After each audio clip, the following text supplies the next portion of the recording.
My dad stood at the head of the dining room table, laptop open, PowerPoint ready, like some kind of business consultant about to pitch a turnaround plan. 23 family members filled the chairs, all lined up like we were holding an annual shareholder meeting. My mom handed out printed agendas. Yes, real agendas with bullet points and time slots.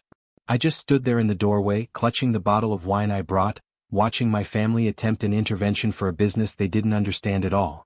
"Marcus," Dad said, pointing to the empty chair they dragged into the center of the room, like I was about to face a tribunal. "We're here because we care. We want to help you fix this before it's too late." My brother Eric leaned back with his arms crossed, wearing that smug look he saved for moments when he thought he'd been proven right.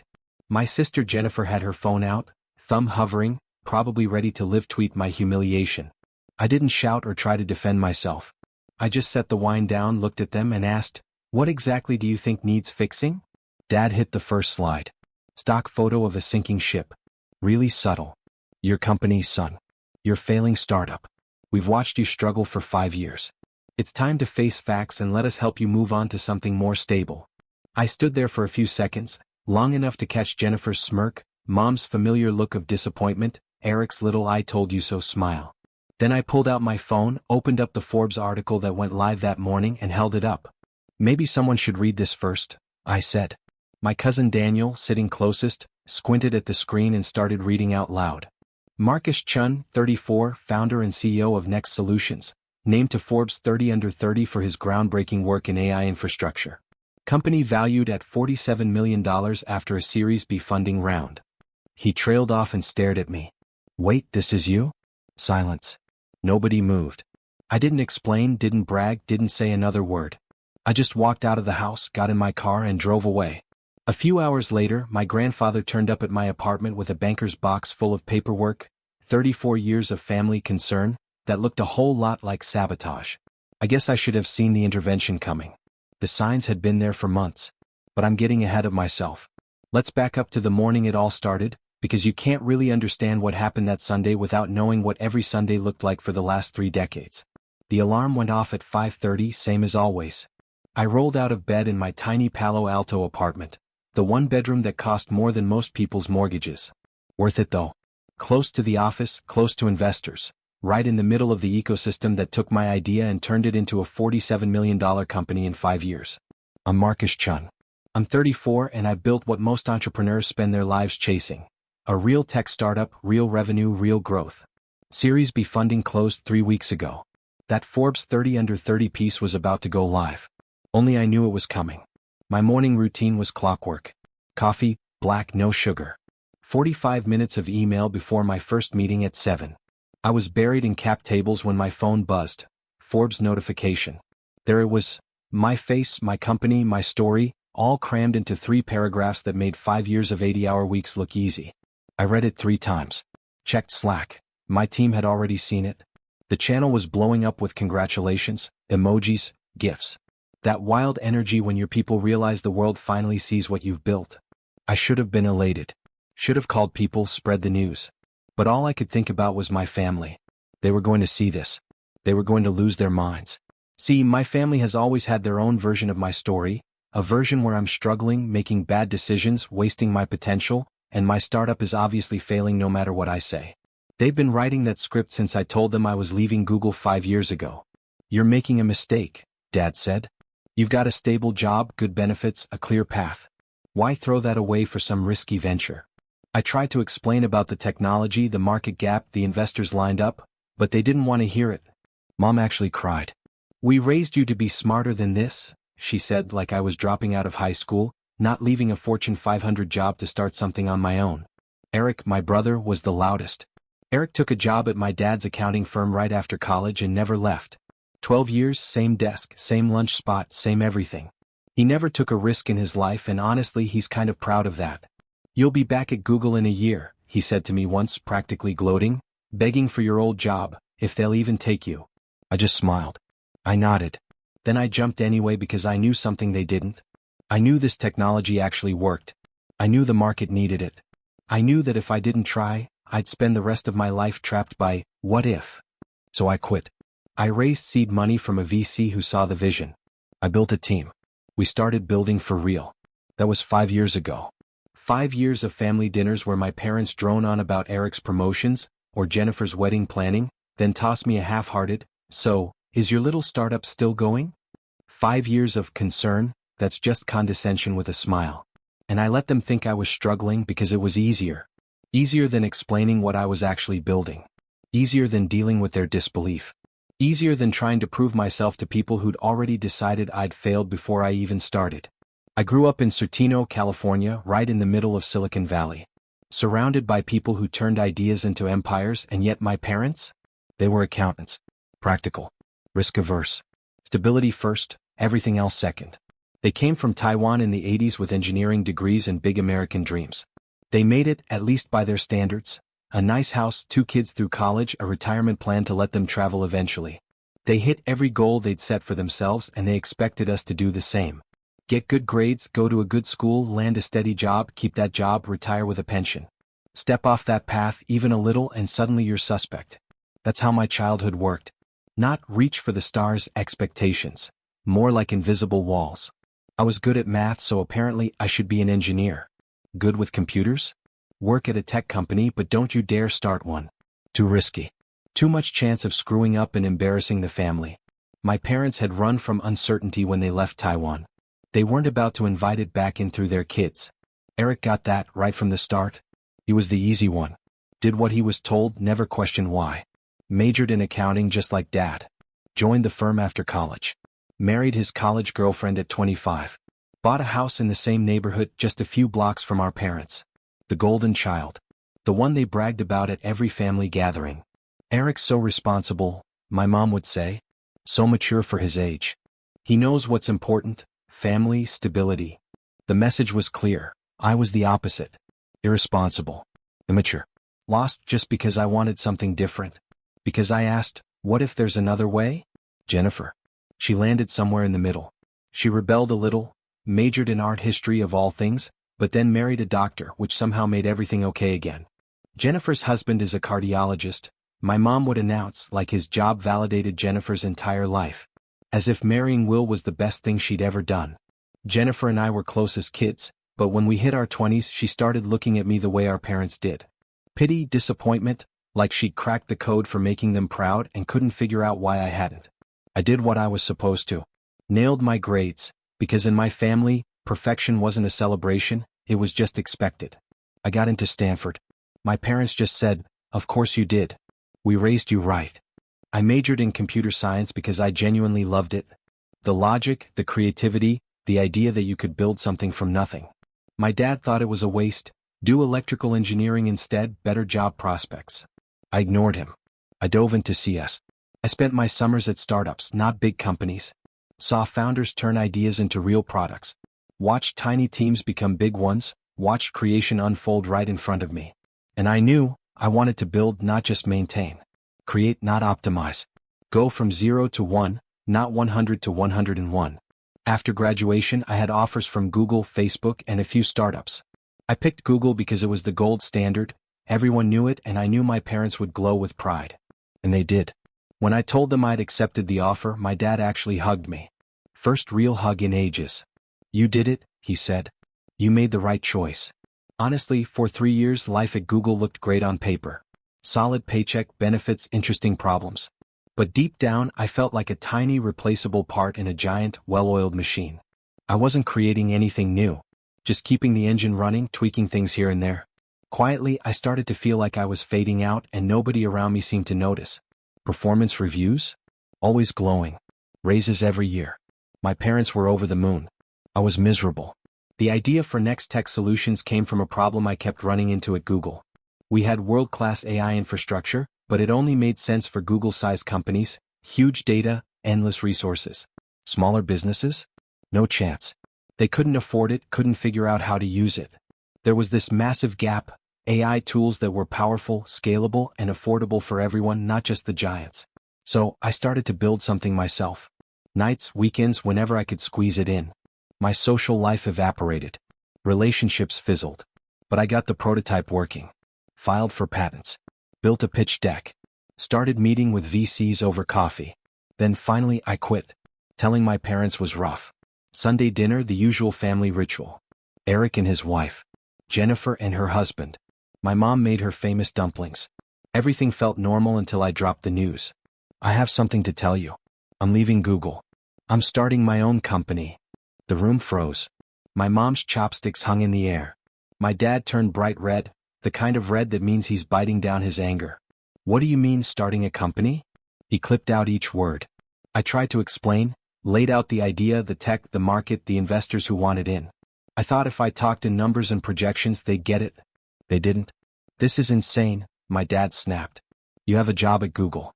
Do you know how many people would kill for that? And you're throwing it away for what?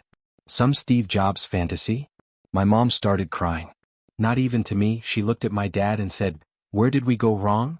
Like I wasn't even there. We gave him everything. The best schools, the best chances, and this is what he does. Eric glared at me, almost disgusted. You'll regret this, he said. You'll be back at Google in a year begging for your job.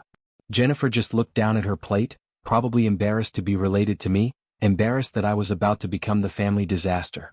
I tried again, told them about the VCs, the advisors, the team. They didn't care. They didn't want facts or details. They just wanted me to admit I was wrong and get back on the safe path they'd mapped out for me. I didn't. I stood up, thanked them for dinner, and left. Drove home knowing I just let them down in a way I might never fix. But I did it anyway. Sometimes you have to disappoint the people who don't believe in you, just to become the person you're supposed to be. That first year nearly broke me. Not because the company was failing, we were still building, still in stealth, but because I was doing everything. CTO, sales, customer support, you name it. We couldn't afford to hire help. Investors believed in us, advisors believed, my team believed. But my family? They were just waiting for me to crash. Sunday dinners became interrogations. How many customers do you have? Are you making money yet? When will you break even? They weren't curious. They were looking for proof that I was failing so they could say, "Told you so." I answered honestly. We're pre-launch. Building the product first. No, we're not profitable yet. That's normal. We'll break even in about 3 years, which is fast for enterprise software. They'd nod, faces saying they didn't believe me, that I was delusional, that I was failing and just too stubborn to admit it. My grandmother was the only one who didn't look at me that way. My grandmother, my mom's mom, came to the US with my parents. She lived with us until I turned 10, then moved into this tiny apartment nearby. She was the one who pushed me to question things, to take risks, to actually think for myself. She'd tell me, "Your parents? They're scared. They left Taiwan running from something, and honestly they've never stopped. Always chasing safety, always trying to lock life down so nothing can hurt them. They think if they control every little thing they'll never get scared again. But that's not living. That's just existing." She died when I was 28. 3 years before I started the company. I thought about what she said all the time, about not just existing. About actually living. About taking the kind of risks that make your heart pound but make life worth it. I really wished she could have seen what I was building. Wished she could have been there to say, "I told you so," to my parents when things started working out. But she wasn't. So I had to do it without her. No validation from her or from anyone really except myself and, I guess, the market. Year 2 we finally launched. The response was wild. Companies were scrambling for accessible AI infrastructure. We landed our first 50 clients in 3 months. Money started coming in, not profits yet but real revenue. We were still growing, still hiring, still building new stuff, but you could see where things were heading. We were going to make it. I tried telling my family. I remember sitting at dinner telling them, "We signed a Fortune 500 company today. That's huge validation for the tech." My dad just nodded, barely listening. "That's nice, Marcus." Then he turned to my brother, "Eric, tell everyone about your promotion." And just like that, I was back to being invisible, my news a blip compared to Eric's new job title at the accounting firm. Eventually I stopped sharing. No more updates unless they asked, and even then I kept it vague. "It's going fine. We're growing. Keeps me busy." I let them fill in the blanks, let them assume I was struggling, that I was just about to admit defeat and get a real job. 3rd year we closed Series A, $5 million from a top VC. That kind of money means you're not just playing around, it means people with skin in the game actually believe in you. I didn't even bother telling my family. Didn't mention the funding, didn't talk about the valuation, didn't tell them I was, on paper, worth millions. I knew what would happen. They'd shrug it off, or worse, find some way to warn me about the risks or remind me that paper money isn't real money. So I kept my mouth shut. Showed up for Sunday dinner, Listen to them talk about Eric's clients and Jennifer's latest home project and my dad's golf game. If they asked about me, work is busy, same as always. That was enough for them. They could keep believing I was barely scraping by, still the family disappointment. My social life took a hit. Dating got weird. Not because I was too busy, though 80-hour weeks didn't exactly help, but because I couldn't be honest about my life. I couldn't talk about what I did without explaining the company, and talking about the company meant admitting I'd actually built something successful, something that didn't fit my family's story. Some women Googled me, found articles, asked questions. I deflected, changed the subject, made it sound like the press was overhyping things. Because if I told the truth, they'd meet my family someday and my family would tell them I was failing. Then I'd have to explain the whole mess. Honestly, it was just easier to stay single, focus on work, and let relationships fizzle before they got complicated. My therapist, yeah, I had a therapist, every founder needs one, told me I was living a double life. There's successful Marcus at work and struggling Marcus at home. That's not sustainable. Sooner or later, one of those versions is going to crack. She was right. I just didn't know how to fix it without blowing up my family. 4th year, we hit $10 million in revenue. Hired our 100th employee. Opened 3 offices. The company was real. No denying it. We were getting press, making market reports, all of it. I couldn't hide anymore, not totally, but I could still downplay, still let my family believe whatever they wanted. At Thanksgiving, my uncle asked what I did. Before I could answer, my dad jumped in. Marcus runs a small tech company. Still trying to get it off the ground. We're hoping it works out for him. A small tech company. Still trying to get it off the ground. It was like he just assumed I was barely scraping by, like we weren't pulling in $10 million in revenue, or about to double that next year, or getting calls from massive enterprise clients, investors, and even companies wanting to buy us. I didn't say anything. Just smiled, nodded, then changed the subject. Because if I corrected him, I'd have to admit I'd been keeping the truth from everyone for 4 years. I'd have to face their assumptions, open up a whole conversation I'd dodged ever since I quit Google. Then year 5 landed with a bang. Series B, $50 million led by a top venture capital name, company valued at $47 million, articles in TechCrunch, VentureBeat, even the Wall Street Journal. Suddenly we were big league. And still I hadn't told my family. I kept showing up for Sunday dinners, kept sidestepping questions, kept pretending I was just getting by. And then Forbes reached out, "We're featuring you in 30 under 30 tech category. The article goes live Sunday. We'll need a phone interview and a photo shoot." I said yes, of course. Did the interview, took the photos, spent an hour talking about the journey, the challenges, the whole story. But the only thing on my mind was that Sunday dinner was about to get very, very different. The Forbes list was public, news you couldn't brush off or ignore. And honestly, I was terrified. Saturday night I barely slept. Just kept picturing how Sunday would play out. Would they finally be proud? Would they say sorry for doubting me? Would they admit I'd made it? Or would they find some way to downplay it, keep their story that I'd made a mistake? I had no clue. But I knew I couldn't dodge it this time. I couldn't skip dinner without a reason, and any excuse would unravel everything I'd been hiding. They'd want to know why I'd kept my success a secret, and then I'd have to tell them how they'd made me feel like a failure for 5 years. I finally crashed around 4 a.m., woke up 3 hours later to my phone blowing up. The Forbes list was out. The tech world was celebrating. My team was ecstatic. Investors sent messages. My family? Nothing. Not a single text, no call, zero acknowledgement. I checked the family group chat.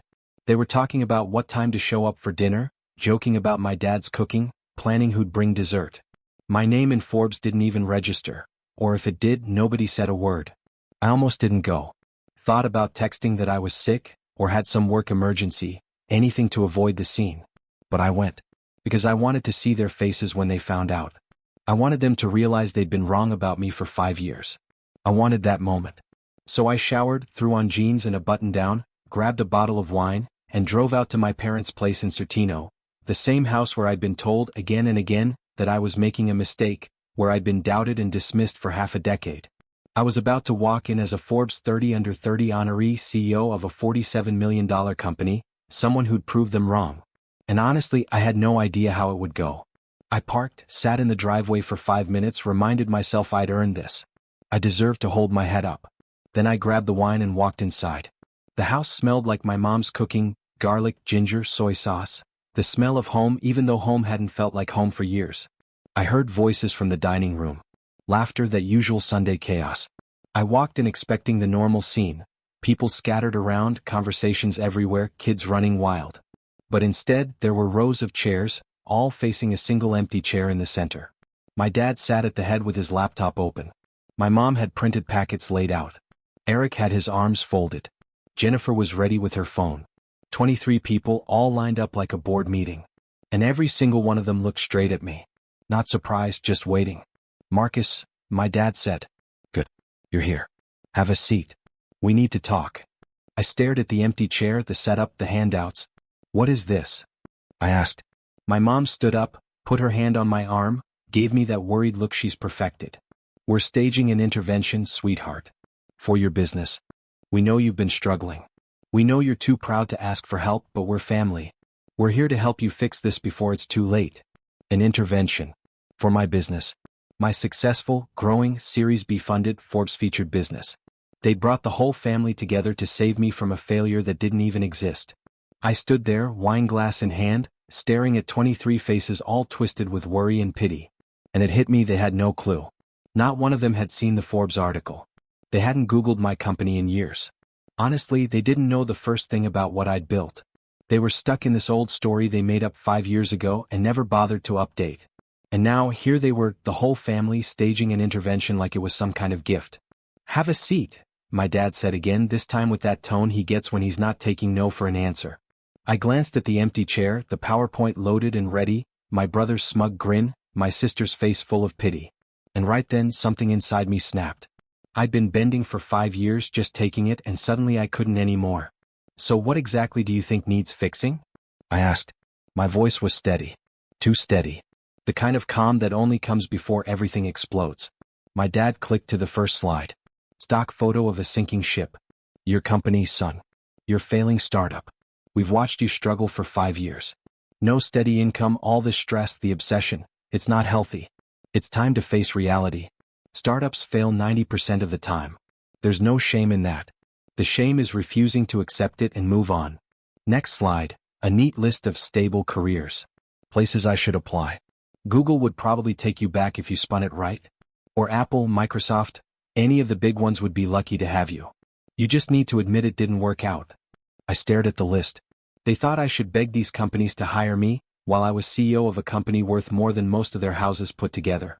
Is that really what you all think? I looked around the room. That I'm failing? That my company's about to go under? They nodded.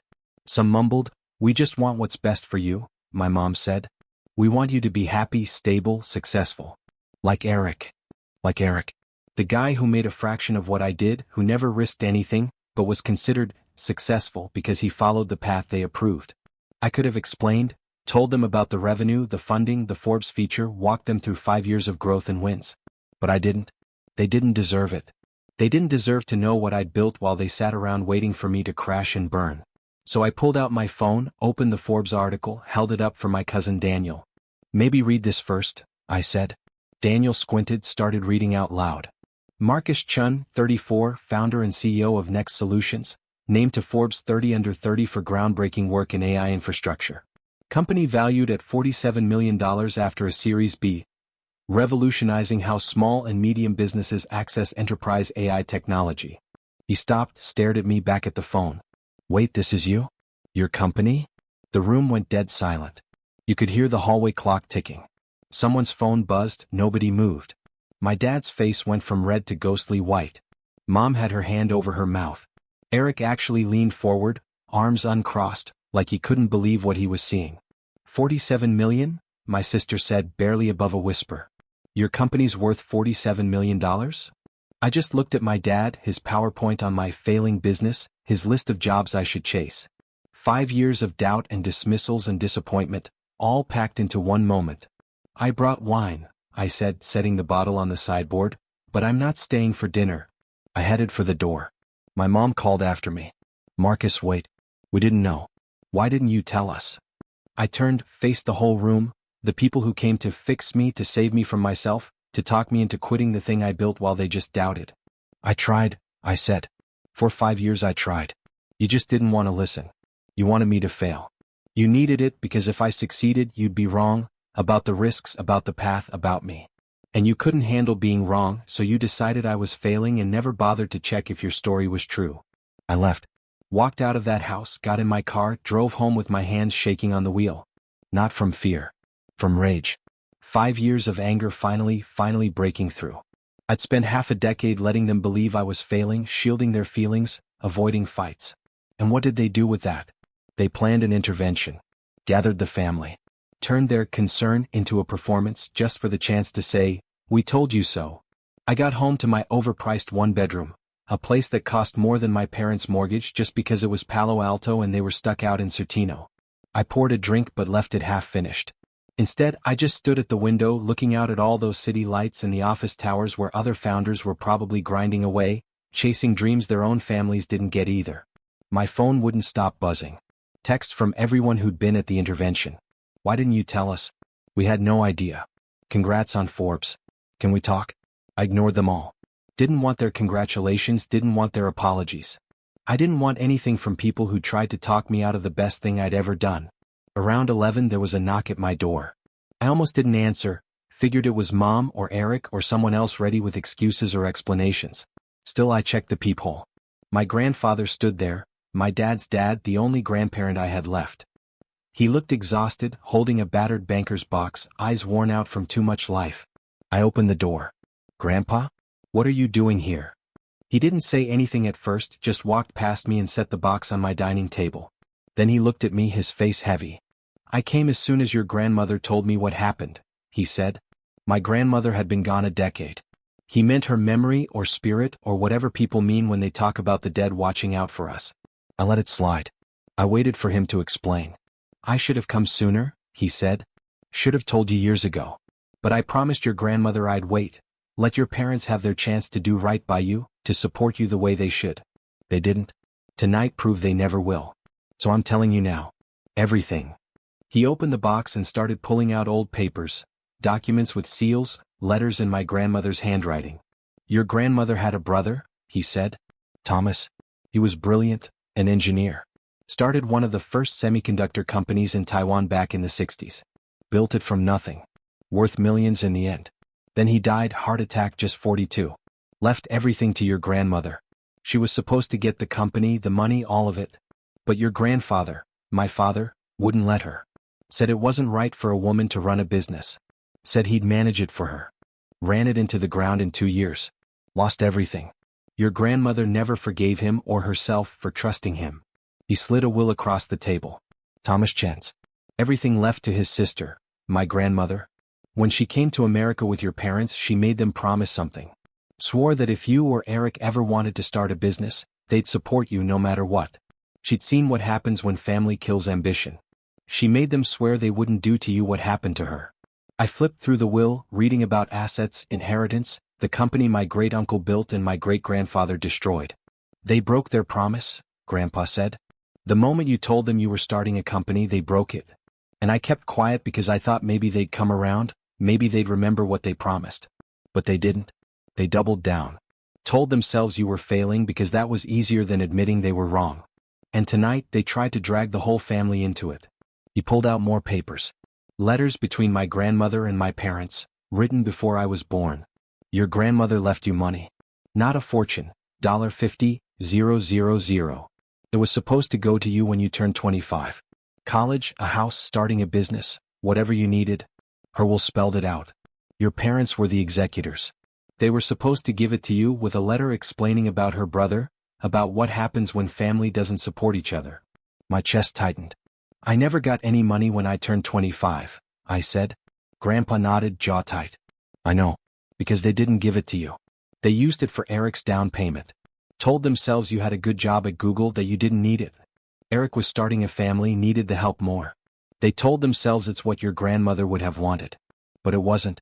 I have the letter she wrote to you, the one they were supposed to give you with the money." He handed me an envelope yellowed with age.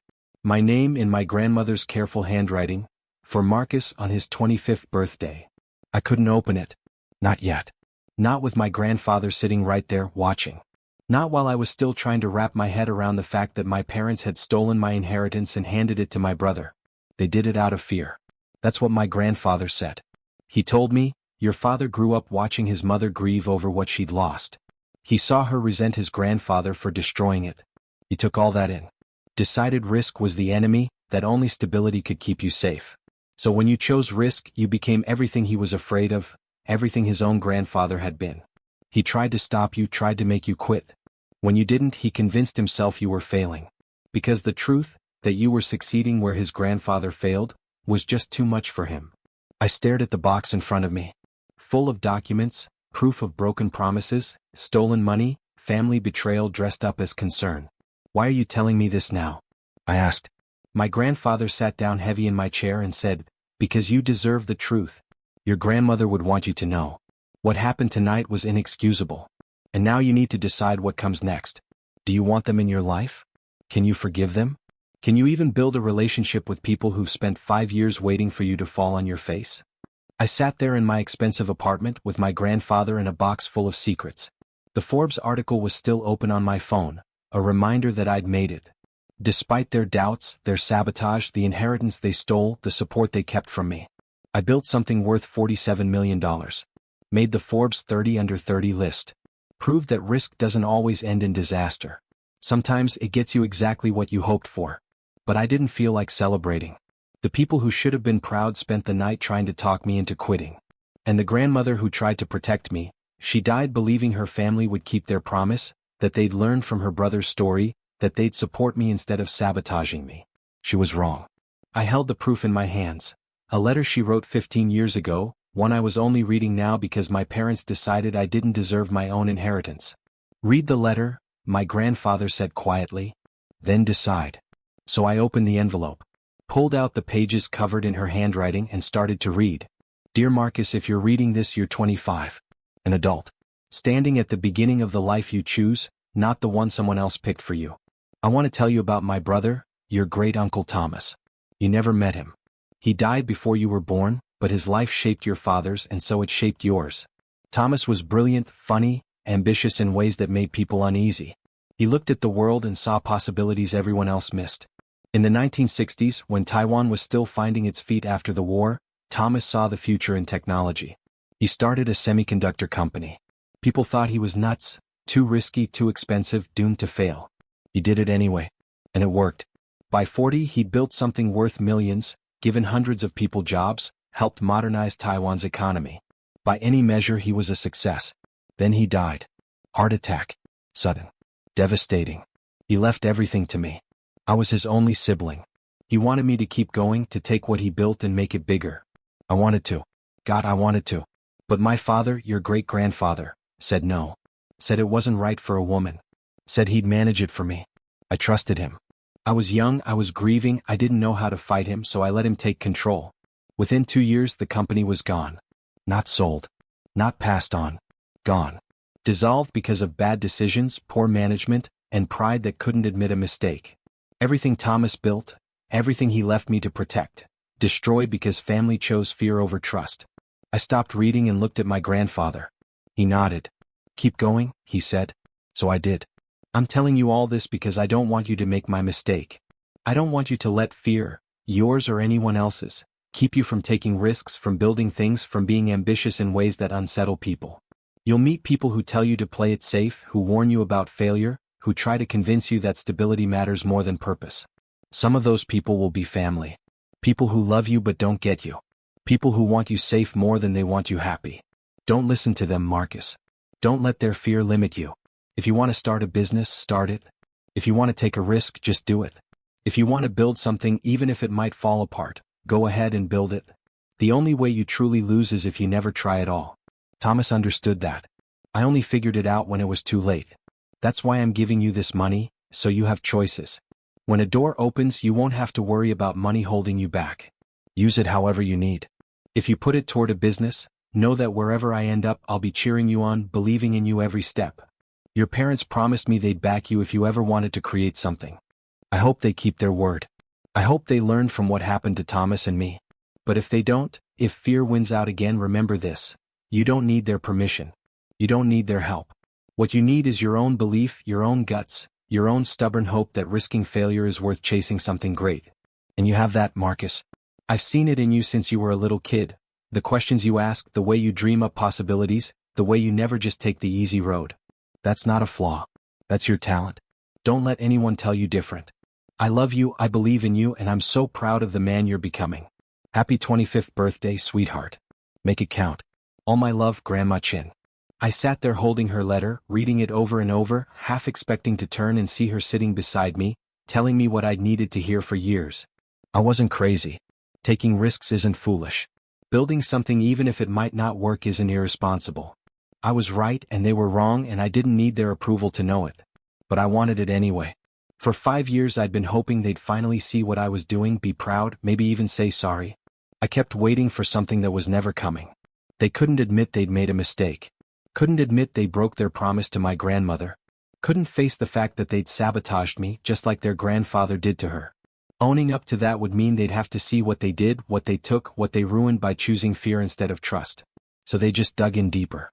Told themselves I was failing and even staged an intervention to save me from a failure that didn't exist.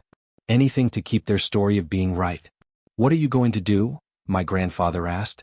I folded the letter, put it back in the envelope, looked at the box of documents, evidence of betrayal, proof of broken promises. "I'm going to talk to a lawyer," I said. "Find out what I can do about the stolen inheritance. Either get back what's mine or at least make sure they answer for it." He nodded. "Your grandmother would support that. She believed in holding people accountable. Family or not, if you break trust, you face the same consequences as anyone else." I looked at him, this old man who'd driven all the way across town at 11 at night to bring me documents his wife had guarded for decades. "Did you know?" I asked. "That they kept the money, that they broke their promise?" He looked down, ashamed. "I suspected," he said. "But I didn't know for sure until a couple years back. I found the papers going through your grandmother's things. The dates didn't add up. If they'd given you the money, there'd be records, receipts, something. But there was nothing. So I confronted your father. He admitted it. Said it was a family decision. That Eric needed it more. That you were managing fine without it. I told him he was wrong, that he'd betrayed his mother's trust, that he needed to make it right. He refused. Said it was done, that bringing it up would just cause trouble. So I waited. Held on to the documents and figured one day the right moment would come to tell you. Tonight was that moment. I walked him to the door, hugged him, thanked him for coming, for keeping the papers, for finally telling me the truth. "Your grandmother loved you more than you'll ever know," he said. "She saw in you what she saw in Thomas. That spark, that stubborn refusal to settle, that need to risk everything for something that matters. Don't let them take that from you. Don't let their fear make you doubt yourself." He left. I locked the door and went back to the table where the box of documents sat. Proof of everything I'd suspected but hadn't wanted to believe. My family's doubt wasn't concern. It was sabotage. Their intervention wasn't help. It was control. Their love, if you could call it that, came with strings I could never untangle. Because the condition was always that I'd fail, so I'd make them right. So I'd prove their view of the world was true by giving up and coming back to the safe, sanctioned path they'd picked out for me. For 5 years I refused to give them the satisfaction. I wouldn't quit, wouldn't fail, kept building something even when they doubted me. I wanted to prove the risk could pay off, that taking the weird path sometimes leads somewhere amazing, and, honestly, that the people you love can be dead wrong, but that doesn't make you wrong. Monday morning my phone blew up, 237 text messages. Family who'd been at the intervention, friends who saw the Forbes article, teammates cheering me on, investors checking in. Everyone had already moved on, celebrating my big moment, as if nothing ugly had ever happened. Meanwhile, I sat alone in my apartment, surrounded by the mess my family made. I ignored everything. Instead I called my lawyer. I told him I needed to talk about a stolen inheritance. 50 grand supposed to come to me 9 years ago. I had the paperwork, the will, letters, proof my parents took money that wasn't theirs. He asked questions, took notes, said he'd need to look things over. Maybe there's a statute of limitations, maybe not, but even if there isn't, suing family gets messy. I cut him off. "I don't care about messy," I said. "I care about accountability. They took what was mine. They broke a promise to my dying grandmother. And then, for 5 years, they told me I was failing while using my money to fund my brother's life. I want consequences." He said he'd get back to me by the end of the week. I thanked him and hung up, feeling something heavy settle in my chest. Like a decision had finally snapped into place. I was done shielding people who never once shielded me. Done dodging conflict with people who created it. Done being the bigger person, when all that ever did was make me an easy target. Tuesday, my mother showed up at my office. Security let her through because she said she was family. She strode into my corner office like she owned it. "Marcus, we need to talk about this," she said. No hello, no small talk, just straight to the point. I looked at her. The woman who raised me, doubted me, stole from me. The same woman who organized an intervention to fix a business that was actually thriving. The same woman who promised her dying mother she'd support me and then spent 5 years doing the opposite. I said, "I don't think we have anything to talk about." She sat down anyway, uninvited. "You embarrassed us," she said. "Walking out in front of everyone like that. We were just trying to help, trying to show we cared, and you humiliated us by throwing Forbes in our faces. How were we supposed to know? You never told us." I leaned back in my chair, the CEO chair in the company I built while she and Dad bet against me. "I tried to tell you. Every Sunday for 5 years I tried. You didn't want to listen, didn't want to believe. You wanted me to fail so badly you convinced yourselves I already was. You saw what you wanted to see. Then you staged an intervention based on your own fantasy." She shook her head. "We didn't want you to fail. We just wanted you to be realistic, to understand most startups don't make it. We were preparing you for what was inevitable." I repeated her word. Inevitable. You were preparing me for something you decided was inevitable, not something that actually was. There's a difference. She looked away, uncomfortable. "We did what we thought was right," she said. "What any good parents would do, try to protect their kid from disappointment." I opened my laptop, pulled up the bank records my lawyer wanted, showed her the transfers from my grandmother's estate. "Tell me about the $50,000. The money Grandma left me. The money you were supposed to give me when I turned 25. Where is it?" Her face went pale. "How do you know about that?" Not denial. Not "what money?" Just shocked. I knew. "Grandpa told me. Showed me the will. Showed me Grandma's letter, the one you were supposed to give me with the money. He told me you gave it to Eric instead for his house without asking me, without telling me, without keeping the promise you made to your dying mother." She stood up and started pacing.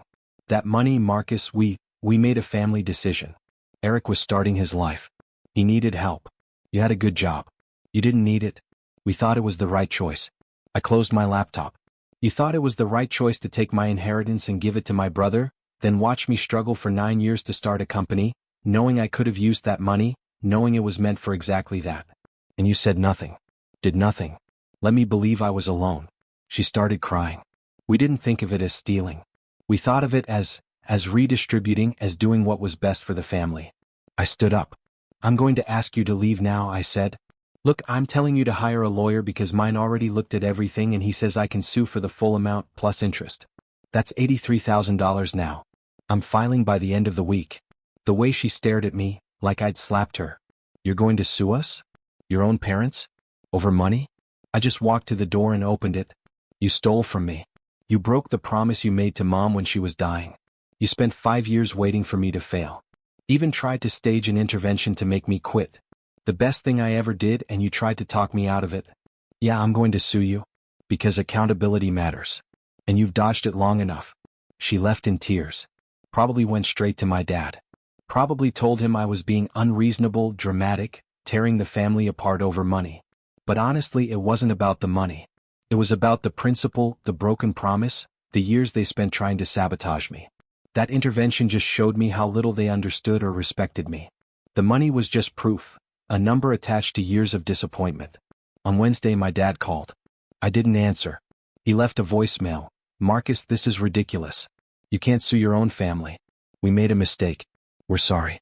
You're going to destroy everything over $50,000? Money you didn't even know about until a few days ago.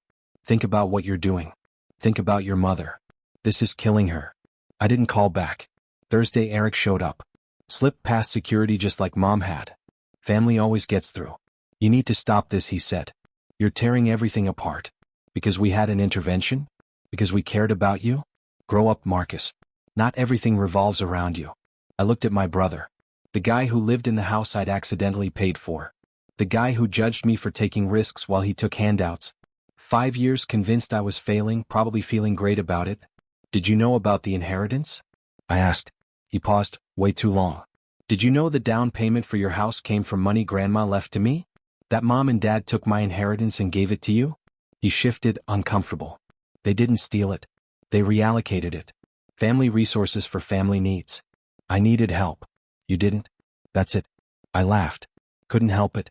I was 25, making 60 grand at Google, living in one of the most expensive cities in the country, and apparently I didn't need help. But you, with your accounting job at Dad's firm, your wife working too, you needed my inheritance? He crossed his arms, defensive. I was starting a family. Buying a house. That's expensive. You were single. No responsibilities. The money did more good with me. I shook my head. The money was mine. Not yours. Not Mom and Dad's to hand out. Mine. Grandma left it to me for a reason, with specific instructions. And you took it. All of you did. Then you watched me struggle for years and never thought maybe we should tell him about the money. Maybe we should give him what's his. You just kept it. Kept quiet. Kept judging me for taking risks while you benefited from what you took. Eric stood up. I'm not going to stand here and be accused of theft. We're family. Family shares resources. Family helps each other. That's what we did. If you can't understand that, that's your problem, not ours. He left. I sat there thinking about what he called family. Family shares resources. Except they didn't share. They took without asking. Without telling. No intention of ever making it right. That's not sharing. That's stealing. And calling it family doesn't make it less wrong. Friday my lawyer called back. You have a case, he said. Clear breach of fiduciary duty. They were the executors of your grandmother's estate. They had a legal obligation to follow her wishes. They didn't. They used your money for someone else. That's actionable. We can file Monday if you want. I thought about it. What it would mean to sue, the fights, the public records, family members picking sides. The final, permanent break in relationships already cracked. Then I thought about my grandmother's letter. About how her brother's company was destroyed by family fear. Her regret for not fighting back. How she hoped I'd be braver than she was. File it, I said. The lawsuit landed like a bomb. Family group chats blew up. People picked sides. Some supported me, said my parents went too far. Others called me vindictive, said family doesn't sue family. Said I was tearing us apart over money. I muted the chats. Blocked numbers. Threw myself into work, building the company. Stayed close to the people who actually supported me. The ones who believed in me from the start, who took risks with me. The ones who never doubted we were building something real. My therapist called it grief. You're mourning the family you thought you had, she said. The kind of family who'd cheer you on, admit when they screwed up, put your happiness ahead of their egos. That family wasn't real. It never was. Letting go of that dream hurt, but she was right. It's a kind of loss. Still, I was building something else in the middle of all that. I found people, friends, colleagues, who actually saw me. Who celebrated my wins without feeling smaller, who didn't need me to screw up so they could feel better about themselves. That meant more to me than blood ties ever did. Definitely more than the broken relationships I left behind. The lawsuit dragged on for 8 months before we settled out of court. My parents agreed to pay back the $50,000, plus interest, which made it $83,000. They had to take out a loan. Even had to refinance the house Eric lived in, the one they bought with the money that should have been mine. The irony was obvious to everyone. It didn't make me happy though. I didn't feel like I'd won anything. I just felt worn out. Exhausted from trying to get recognition from people who never wanted to give it. Tired of working so hard to prove myself to people who'd already decided I wasn't worth it. I was done carrying their disappointment around like it was something I owed them. I deposited the check and donated every cent to a scholarship for first-generation entrepreneurs. For kids whose families don't get startups, who take risks alone, who need to know they can make it even if no one in their life believes in them. I named it the Thomas Chun Memorial Fund after my great-uncle, the man whose story shaped mine, even though I didn't realize it at first. His business went under because of family fear. His legacy was a warning: don't let other people's limits become your own. I'm 35 now. It's been a year since that intervention flipped my world upside down. I don't talk to my parents. Haven't since the settlement. They're still around, living their lives, probably telling friends their own version of the story, where I'm the ungrateful son who sued his own family. I don't care. I don't need their approval or their validation. I don't need anything from people who needed me to fail so they could feel successful. I see my grandfather every Tuesday at lunch. He tells me stories about my grandmother, about her brother, about parts of our family I never knew. He's the only family I have left, really, the only one who backed me before it was safe. Who told me the truth when everyone else just wanted to protect a lie. Eric emailed last month. Said he was sorry, for doubting me, for taking the money, for not standing up for me. He wrote I was wrong. We all were. I hope someday you can forgive us. I didn't reply. Not because I'm holding a grudge, but because forgiveness takes a relationship and we don't have one. We're just strangers who share DNA. We grew up in the same house but we never actually knew each other. You can't forgive someone you don't know. You just let go of hoping they'll ever be who you needed. The company's doing well. We're closing our Series C round next month. $100 million valuation. We're hiring like crazy, going international, building something that'll last longer than me. I'm proud of it. Not because it proves my family wrong, but because it proves I was right. That taking risks is smart sometimes. That you really can build something from nothing. That success isn't about who approves, just about whether you're satisfied with the work you're doing. Jennifer reached out last week. Left a voicemail, she missed me, she said. Admitted she doubted me. Sorry for not being there. Asked if we could get coffee, maybe try again. I thought about it. Thought about whether I wanted to rebuild something with someone who stood by during the intervention, who laughed when Eric mocked me, who never once questioned if their assumptions about my failure could be wrong. I decided no. Not because I'm holding a grudge, but because not every relationship is worth fixing. Sometimes the healthiest thing is letting go. Stopping the fight to connect with people who don't get you. Building something new with people who do. I'm seeing someone now. Rebecca. She's a product manager at another startup. She gets it, the long hours, the stress, the rush when something works, the gut punch when it doesn't. We met at a founder's dinner 6 months ago. She asked what I did. I told her the truth. Didn't hold back, didn't downplay it. I told her about Nextech, about the Series B, the Forbes feature, about building something I believed in, even when everyone around me said I'd fail. She barely glanced at the valuation. Didn't care about the Forbes list either. She wanted to know about the technology, the problem we were trying to solve, what actually got me out of bed at 5:30 every morning. We talked for 3 hours straight. She didn't Google me or check the company's numbers. Just listened, asked questions, treated me like a person, not some headline. Honestly, that was a shock. 6 months in, we're still taking it slow. Deliberate. Building trust instead of sprinting into something just because we can. She's met my grandfather, came to our Tuesday lunch, listened to stories about my grandmother and great-uncle, and asked the kind of questions that make you realize she actually cares. She's curious about family and legacy and what it means to build something that matters. She hasn't met my parents. I told her about the intervention, the lawsuit, the settlement. She just shrugged and said, "Families are complicated, but you deserve people who celebrate you instead of sabotaging you. If your parents aren't those people, that's their loss, not yours." She gets it. Gets me. Doesn't make me explain why I do what I do, never asks me to justify the risks or defend my decisions. She just knows I'm someone who builds things, takes chances, would rather fail trying than succeed by playing it safe. Last month, I went back to the cemetery, first time since my grandmother died. I brought flowers, sat on the grass next to her headstone. "Hi, Grandma," I said. Felt a little ridiculous talking to a rock, but I did it anyway. I told her I read her letter, the one she wrote for my 25th birthday. I said I was sorry I didn't get it when I was supposed to, but I got it when I needed it most, and it changed everything. The wind picked up, trees rustling like she was answering back. I told her I built a company. The kind Uncle Thomas would have been proud of. The kind that takes risks, solves real problems, tries to do something that actually matters. It's worth $47 million now. Forbes stuck me on their 30 under 30 list. I know she wouldn't care about the money or the list, but she'd care that I did it anyway despite everyone telling me not to. That I took the risk. That I didn't let their fear stop me. I touched the cold granite. Told her mom and dad broke their promise. Took the money she left me, gave it to Eric, spent years hoping I'd fail. I sued them, got the money back, donated it all to a scholarship in Uncle Thomas's name for kids whose families don't back their dreams. I figured she'd like that. It wasn't the way she planned, but the money ended up where she wanted it.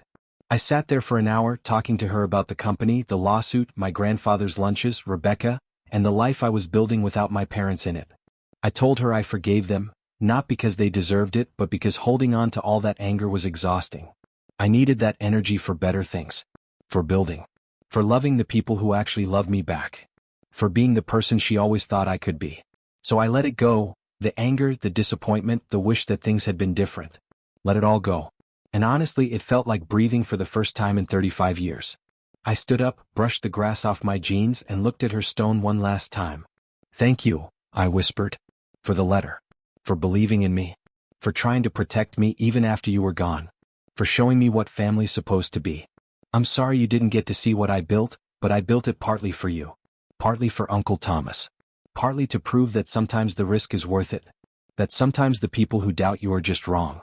That sometimes success doesn't look like what your parents planned. And that's okay. Actually, it's perfect. I left the cemetery feeling lighter. Not because I'd fixed anything, but because I'd finally accepted what I couldn't fix. Some relationships can't be saved. Some families never come back together. Some disappointments just last. Learning to live with that, to keep building a life anyway, that's its own kind of success. Maybe the most important kind. The Forbes feature opened up other doors. Speaking gigs, podcasts, invitations to advise other startups. I said yes to some things, no to others. Really, I just picked what felt right for the path I wanted to carve out. Not my company, but myself. Not the version my family expected. Not the one trying to win over people who already wrote me off. I just wanted to build because that's what I love doing. Finding problems, creating solutions, leading teams, taking ideas from nothing and turning them into something real. That's me. Not a disappointing son, not a doubted brother, just Marcus So. Founder, entrepreneur, the guy who took a risk and watched it work out. The guy still betting on himself every day because that's what building actually means. Risk, uncertainty, and a stubborn faith that the next move won't blow everything up. My parents will never get it. They'll never understand why I keep choosing chaos over a steady paycheck. They'll never see that so-called safety isn't safe at all if it means killing your own spirit. We'll never agree on that. I'd rather crash and burn doing something that lights me up than quietly succeed at something that doesn't matter. And honestly, that's fine. I don't need them to get it. I just needed them to stop standing in my way, to quit dressing up their fear as wisdom. Funny enough, them pushing so hard is what finally made me push back. The intervention, the ultimatums, choose their story or my life. I picked mine. I chose reality over their script, the life I built instead of the one they wrote for me. No regrets. Thanks for being here with me. Before you go, you'll see 2 more stories on your screen. Both from guys who learned that family isn't always who you're born with, but who sticks around when things get real. Click the one that speaks to you.